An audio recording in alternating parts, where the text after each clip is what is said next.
दोस्तों, इस जीवन में प्रत्येक व्यक्ति धनवान बनना चाहता है, अपने घर परिवार वालों को हर सुविधा देना चाहता है। आखिर धनवान होने का मतलब क्या है? आखिर धनवान कैसे हो सकते हैं? ये सारी चीजें अक्सर हमारे दिमाग में चलती रहती हैं और हम इस जीवन में भटक जाते हैं। दोस्तों, इस जीवन में धनवान बनने का सबसे अच्छा और सरल उपाय प्रेमानंद महाराज जी द्वारा इस वीडियो में बताया गया है। इसलिए वीडियो को स्किप ना करें, वीडियो को पूरा देखें और वीडियो अगर अच्छी लगी हो तो और लोगों तक भी पहुंचाएं। वीडियो को शेयर करें, लाइक करें, कमेंट में अपनी राय हमारे चैनल के द्वारा जरूर हम तक पहुंचाएं। अंशुल खंडेलवाल जी, बरेली। महाराज जी, राधा वल्लभ श्री हरिवंश महाराज जी, आपके चरणों में कोटि कोटि प्रणाम। महाराज जी, हम पिछले कुछ महीने पहले प्याज, लहसुन, अंडा, मदिरा का सेवन करते थे, लेकिन जब से आपकी शरण में आए हैं इन सब चीजों का सेवन तो दूर, देखने में भी घृणा आती है। लेकिन महाराज जी, कभी कभी ये सोचकर बहुत दुख होता है कि अब तक हमने जो अंडा का या मांस आदि का सेवन किया, हम गुनहगार हैं। अब उसकी चिंता छोड़ दो। अब उसका ठेका हमारी तरफ से है। आगे का आप संभालो, पीछे का हम देख लेंगे। देखो, आप हमारे ही घर के हो और माया भी हमारे ही मालिक की है, किसी और की नहीं है। उसी माया के अज्ञान आवृत्ति से युक्त हो जाने के कारण हमारे द्वारा गलतियां हो जाती हैं। जिस दिन हम लौट करके इस बात को स्वीकार करें कि हमसे गलती हो गई, तो हमारे मालिक इतने कृपालु हैं कि हम तो हम सर्व पापेभ्यो मोक्षयिष्यामि मा शुचा कह रहे ना, मैं तुम्हें सब पापों से मुक्त कर दूंगा। और उसी के बल से हम कहते हैं, हम भी तो आप जैसे ही हैं, पर हमें अपने स्वामी के स्वभाव और प्रभाव वो जितना समझाएं उसका पता है। उसी के बल से कहते तुम चिंता मत करो, उसकी बात हमसे रही। हमसे का मतलब है ना कि हम अपने स्वामी से हैं, क्योंकि हम सब बच्चे ही हैं। हमारे द्वारा गलती होना स्वाभाविक है, पर बराबर गलती होती ही रहे ऐसा भी ठीक नहीं है। जो गलती हो गई और जब से सुना कि ये गलत है, और हम बीच में कहने वाले थे आपको कि आपके लिए हमारी तरफ से धन्यवाद। इसलिए धन्यवाद कि आपने अपनी गलती को गलती मानकर सुधारने की चेष्टा की। उसमें आपको ही सुख है, पर उस बात से हमें सुख हुआ कि आप हमारी वाणी का आदर किए, हमारी बात का आदर किए। भगवान आप पर कृपा करें, आपका मंगल हो, आप सुखी रहें, स्वस्थ रहें, समाज सेवा, परिवार सेवा में आप दूसरों को सुख पहुंचाएं। देखो, हर जीव को अपना शरीर प्रिय है। हमें कोई ऐसे काटे तो कैसा लगता है, ऐसे ही ये बहुत घृणित बुद्धि हो जाती है जब हम दूसरों का मांस भक्षण करते हैं। वो मतलब हो जाती है, वो गलती हो जाती है, प्रमाद में पड़कर, कुसंग में पड़कर, ना जानने के कारण, या कई ऐसे दोष होते हैं जिनमें हमसे गलतियां हो जाती हैं। अब आज तक जो हमने किया वो हमसे गलती हुई, ये स्वीकार कर लिया, और अब लो न सानी अब ना न सही हो, अब आगे हम नहीं करेंगे, चाहे कोई हमें मार डाले। तो आप सच्ची मानिएगा, पीछे का सारा जो पाप है वो नष्ट हो जाएगा। बस इसमें ये बात होनी चाहिए कि अगर आगे फिर पुनरावृत्ति हुई तो फिर वो जुड़ जाएगा, फिर नहीं कटेगा। और अगर ये है अब लो पलट गए आप, और नाम जब साथ में, क्योंकि फिर टिक नहीं पाओगे। जैसे आप कहते हैं आज से मैं ये नहीं करूंगा, तो अब मन को भी तो चाहिए जो कोई बल दे, रोके। अब आप ऊपर से कितने दिन रुके रहेंगे? एक दिन फिर एकदम ऐसी बात आएगी, अरे छोड़ो यार, महीनों से नियम लिए बैठे, परेशानी और हो रही, हृदय और जल रहा है, मन समझाने लगेगा। अगर नाम जप कर रहे हो तो जैसे आपके हृदय में आया कि अब मुझे बड़ी ग्लानि हो रही, इसका मतलब रोज का रोज हृदय पवित्र हो रहा है। और वो कैसे हो रहा है? आप सत्संग सुन रहे हैं, कुछ न कुछ नाम जप कर रहे हैं, तो आपकी बुद्धि वही जो पाने में रुचि पैदा कर रही थी वही ग्लानि पैदा करे। आप खुद समझिए, वही बुद्धि थी जो आपको पाने में उत्साह दे रही थी, वही बुद्धि है आज वो ग्लानि महसूस कर रही कि यार मेरे से बहुत गलत हुआ। मतलब वो पवित्र हो रही। अगर ये पूरी पवित्र हो गई तो सब में भगवान का दर्शन करा देगी, सब जगह वही है, दूसरा नहीं, अनुभव हो जाएगा। बस इसका क्रम है, ये पवित्र होती चली जाए। तो ऐसा है, बस जो नाम आप जप रहे हैं, नाम जपते रहिए, अपने बुजुर्गों की सेवा की। ये बहुत बड़े लाभ की बात है। आज हमारी समाज में यही बुद्धि भ्रष्ट होती चली जा रही। पूज्य जन, गुरुजन, माता पिता या आसपास पड़ोसी कोई बुजुर्ग है, उसकी सेवा का अगर अवसर मिले तो तन से, मन से, धन से जैसे बने आप सेवा कर लो। देख लो आप हम यही कहते हैं, लोग सोचते हैं मैं धनी बन जाऊं, सब सोचते हैं ना, लेकिन सही मार्ग जो धन का है वो आप लोग जान नहीं रहे। सही मार्ग धन का है कि 100 रुपए मिले ना, आप उनमें से अपने परिवार को खर्चा करके 2 रुपए किसी की ऐसी सेवा में लगा दो जो उसको बहुत जरूरत थी। साधु सेवा, गौ सेवा, भगवत सेवा, किसी पशु पक्षी की सेवा, वो 2 रुपए 2 लाख की व्यवस्था कर देंगे, देख लेना। और 2 लाख लगा दिए ना तो मालिक हो 20 लाख की व्यवस्था कर देगा।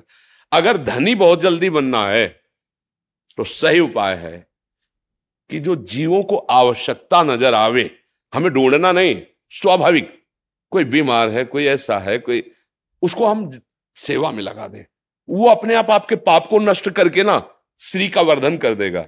आज जैसे युधिष्ठिर जी जैसे यक्ष ने ये पूछा, धनवान कौन, सबसे बड़ा धनी कौन? बोले शांत चित्त, प्रसन्न आत्मा, भगवत चिंतन परायण और दूसरों का हित भाव रखने वाला। परहित सहित धर्म नहीं भाई। अब ये बात हम कहां समझते हैं? हम धनी कैसे बनेंगे? बोले शॉर्टकट अपनाइए, बहुत जल्दी धनी बन जाए, नहीं, सर्वनाश। आप परिणाम देखना, थोड़े दिन तो आपको लगेगा, फिर परिणाम देखना आप नष्ट हो। और धर्म से चलोगे, हो सकता है थोड़े दिन आपको कष्ट, फिर परिणाम देखना।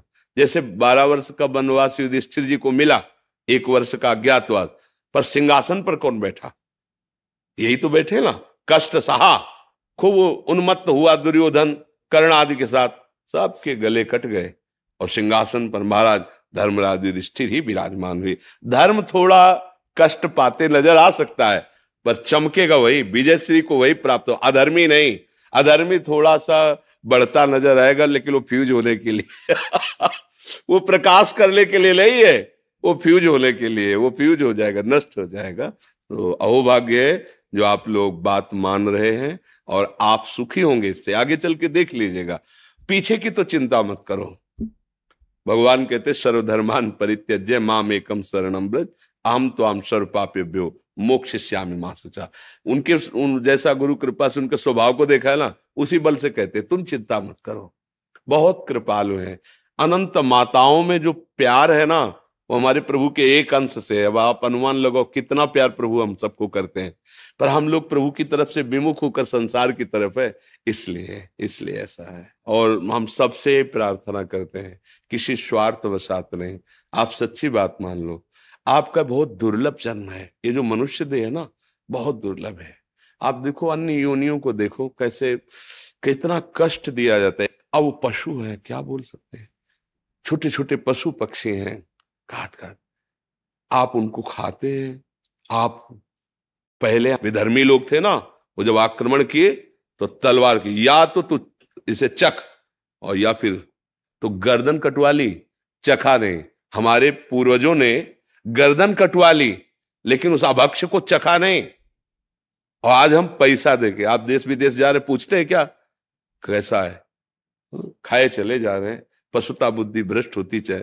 आपके मंगल के लिए आपसे कहते हैं, कोई भी अगर हमारी प्रार्थना मान लीजिए तो आप सुखी हो जाओगे, आप स्वस्थ हो जाओगे। थोड़ा धैर्य रखिए, कर्मों का बहुत जाल है। मांस मत खाइए, ये मनुष्यों के लिए नहीं। बहुत सुंदर सुंदर पदार्थ अपने लिए बनाए प्रभु ने। शराब मत पीजिए, ये तुम्हें स्वस्थ नहीं करेगी, ये तुम्हारी बुद्धि को अच्छी नहीं बनाएगी, ये नष्ट कर देगी। पहले थोड़ी मस्ती लगती है, फिर इसका परिणाम जो आता है वो बहुत हानिकारक, और इसे निषेध किया गया। कितना सौभाग्य, देव दुर्लभ मानव देही प्राप्त हुई। लोग कहते भगवान ने बनाया, अरे प्यारे समझ, डिपार्टमेंट अलग अलग है। वारुणी देवी प्रकट हुई थी समुद्र मंथन से, वो असुरों को प्राप्त हुई। ऐसा आपका स्वभाव नहीं है, आप मनुष्य हैं। वो मनुष्य है जिसकी देवता भी याचना करते हैं। देव दुर्लभ देही कही गई है ना। हाँ, अच्छा भोजन पाओ और स्वस्थ रहने की चेष्टा करो, जहां तक हो वीर रक्षा करो। ब्रह्मचर्य जीवन है, आप सच्ची मानिए। गृहस्थी में भी हो तो खिलवाड़ मत करो। अभी परसों सत्संग में था, 18 वर्ष तक ब्रह्मचर्य रहे अश्वपति जी, और फिर गर्भाधान किया तो सावित्री नाम की कन्या पैदा हुई, जिन्होंने धर्मराज की बुद्धि को भी चक्कर में डाल दिया। अब 10 वर्ष तक ब्रह्मचर्य, फिर संतान, देखो महान देशभक्त, भगवत भक्त और बलवान पैदा होगा। आप उसकी बात ही नहीं समझ रहे कि आप अपने जीवन को नष्ट कर रहे हैं मनोरंजन मानकर। गृहस्थ हो चाहे जिस मार्ग के पति को, जीवन बचाओ, जीवन। ब्रह्मचर्य तुम्हारा जीवन है, आवश्यकता अनुसार उसका प्रयोग करो। गृहस्थ धर्म में जो प्रयोग बताया गया, खान पान सही रखो, आचरण सही रखो, और जैसे बने वैसे राधा राधा राधा राधा, फिर आप देख लेना, आप सुखी हो जाओगे, आप आनंदित हो जाओगे पक्का। क्योंकि ये हम बातें पढ़ी लिखी ले कहते हैं, यहाँ की भी अनुभव की कहते हैं। हम कोई पक्षपात, भगवान का पक्षपात नहीं ले रहे, जो हमें स्वाद मिल रहा है ना उसी के बल से कह रहे हैं। नहीं, हम आपको कहने की क्या जरूरत है, क्यों कहेंगे, इसलिए कह रहे हैं कि आप हमारे हैं। हमें जो मिला है, जो आनंद जिसके बल से हम बैठे हुए हैं, उसी आनंद की खोज आप सब कर रहे हो, लेकिन भूलकर दिशा बदल गई, भोगों पर, व्यक्तियों पर, ऐसी दिशा बदल गई। सच्ची बात मानो, आचरण पवित्र रखो, आहार पवित्र रखो, नाम जप करो, किसी से आशीर्वाद मांगने के। जीटी रोड है सीधा, भूलने वाला मार्ग नहीं, भगवत मार्ग सीधा जीटी रोड है, पकड़ लो, आंख मूंद के दौड़ते चले जाओ, कभी नहीं गिरोगे। मुख में नाम है, आचरण पवित्र है, किसी से आशीर्वाद मांगने की जरूरत नहीं। आचरण गंदे करो, दूसरों को दुख दो, तो चाहे जहां चले जाओ तो भी तुम्हारा मंगल होने वाला नहीं, बात समझ लो, मंगल होने वाला नहीं। मंगल होगा भाव कुभाव अनखाल सहु, नाम जपत मंगल दिश दसहु। भगवान मंगल भवन, मंगलम भगवान विष्णु, मंगलम गरुड़ ध्वजा, उनका स्मरण ही आपका मंगल करेगा। दोस्तों, मैं राहुल आशा करता हूं कि यह वीडियो आपको पसंद आई होगी। इस वीडियो का उद्देश्य आपको समझ में आया होगा। इस तरह की ज्ञानवर्धक और प्रेरणादायक जानकारी प्राप्त करते रहने के लिए हमारे चैनल दान पुण्य को सब्सक्राइब करना भी ना भूलें। बहुत जल्द मिलेंगे एक नई वीडियो के साथ। जब तक आप सभी लोगों को मेरी तरफ से जय हिंद, जय भारत।